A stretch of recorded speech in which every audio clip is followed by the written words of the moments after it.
We're often told to succeed as a student, we just have to work harder. But in my journey towards becoming a physiotherapist, I realised that hard work without a solid foundation is just a recipe for a burnout. Welcome back to Triple AFK.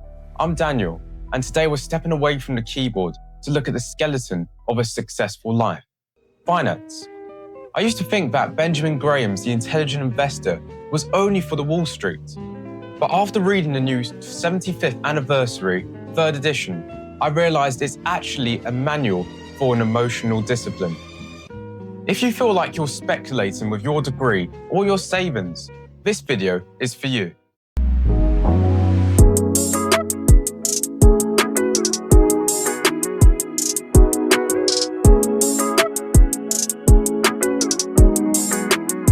Finance isn't just maths, it's actually a social contract.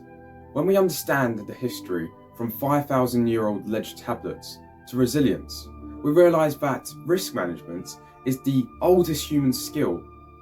As a student, our biggest asset isn't money, yet it's time. In physiotherapy, if a patient has a weak joint, we don't tell them to run a marathon. We build the supporting muscles first. Finance is the same. Most students are running a marathon of life with no financial muscle. To understand why I'm so obsessed with the idea of control and investment, I have to tell you the truth about where I was for a short while ago. While I was trying to study for the anatomy of the human body, my own life structure was collapsing. My parents went through a divorce. If you've been through it, you know it's not just a legal thing. It's a total breakdown of the world you thought was solid. It crushed me. I felt like I was losing grip of who I was. Every morning I'd wake up in this room, the same one I'm filming in now. And the chaos wasn't just the stuff in my background. It was the constant fear of failing. I was scared that while my family was falling apart, I was falling behind. I couldn't see progress towards becoming a physiotherapist. It felt like I was running on a treadmill that was slowly pulling me backward.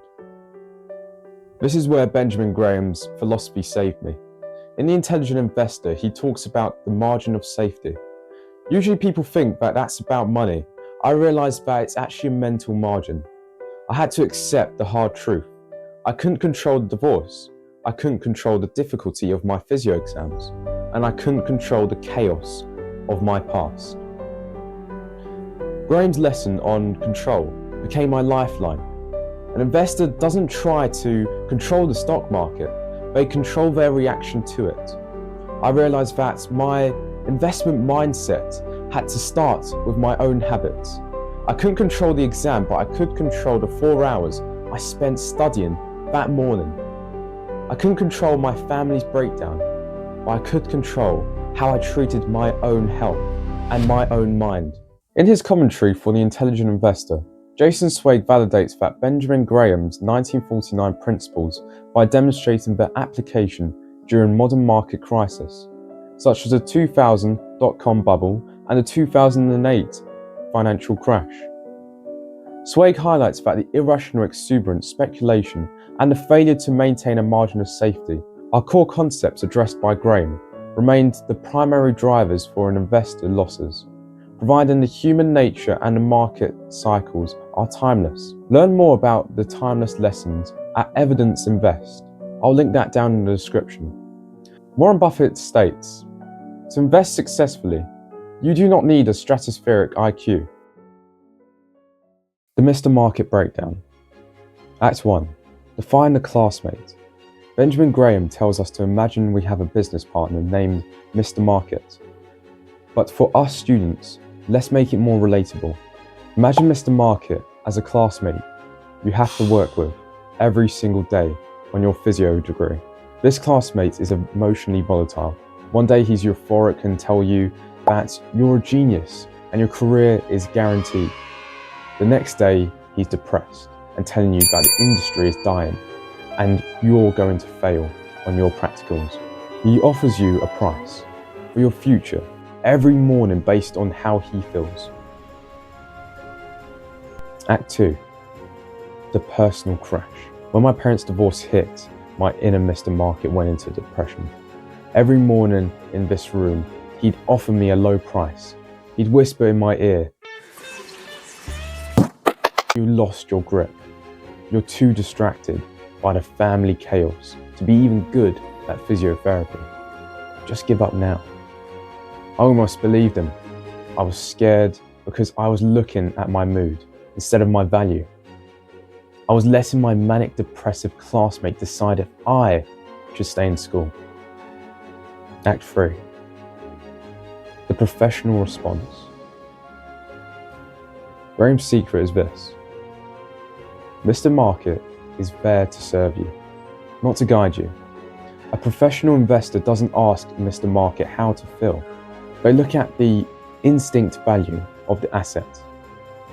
I had to look at my instinct value as a student. My value wasn't the divorce or my sadness. My value was the 500 hours of autonomy I've already mastered. My value was the empathy for my patients. I told Mr. Market, "Thanks for the opinion, but I'm not selling my future today." Graham defines the defensive investor as someone who prioritizes safety and freedom from bother. They aren't trying to get rich quick. They are trying to not lose. When my parents' divorce was at its peak, my mind was a chaotic market. I was speculating on my future. I was guessing if I'd even be good in physio, or if I'd just fall out. I had to become a defensive student. I had to stop trying to learn everything all at once and just focus on the blue chip basics. Sleep, 1 chapter of autonomy a day, and showing up. I stopped gambling on my mood and started investing in a routine. In finance, this is buying an index fund. In my life, it was like a mental index fund, a set of non-negotiable habits that kept me steady even when I felt like I was losing my grip. This is Graham's most famous concept. It means by buying a stock for less than an instinct value, so that if you're wrong about your future, you don't go bankrupt. I realized I had no zero margin of safety emotionally. I was living at 100% capacity. When the divorce hit, I had no extra strength to absorb shock. I felt crushed because I had no buffer. I've learned I had to build a margin of safety in my studies. If an assignment was due on Friday, my instinct deadline is Wednesday. That 2-day gap is my margin of safety for when life gets heavy. Think of a bridge designed to hold 30 tons, but only allowing 10-ton trucks. That 20-ton gap is a margin of safety. As a student, your extra study hours or your emergency savings are the only things that stop a personal crisis before becoming a total career failure.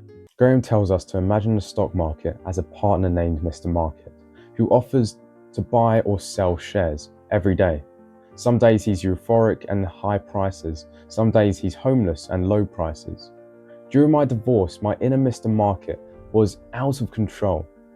One day he'd be telling me I was going to be at the top of physiotherapy. The next day he'd whisper in my ear that I'm just going to fail and I should just quit.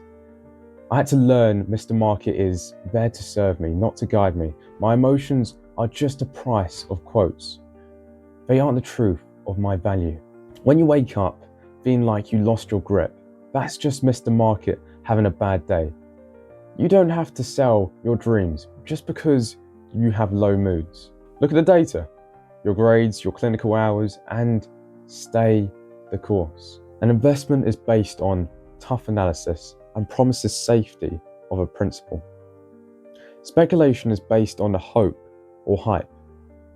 I spent months speculating on my pain and hoping it would just go away, or just hoping that someone would be there to fix my family. It was a bad investment of my energy. I had to pivot investing in my recovery. This meant through analysis, seeing a mentor, talking to the pain, and realizing that my principle, my degree, was still safe if I kept on doing the work. Speculation is hoping you'll pass your exams because you feel lucky.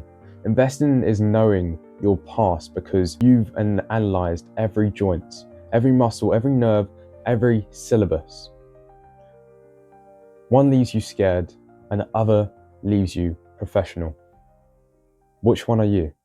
The journey to becoming a professional, whether that's in health or finance, is long, but the right principles is an adventure worth taking.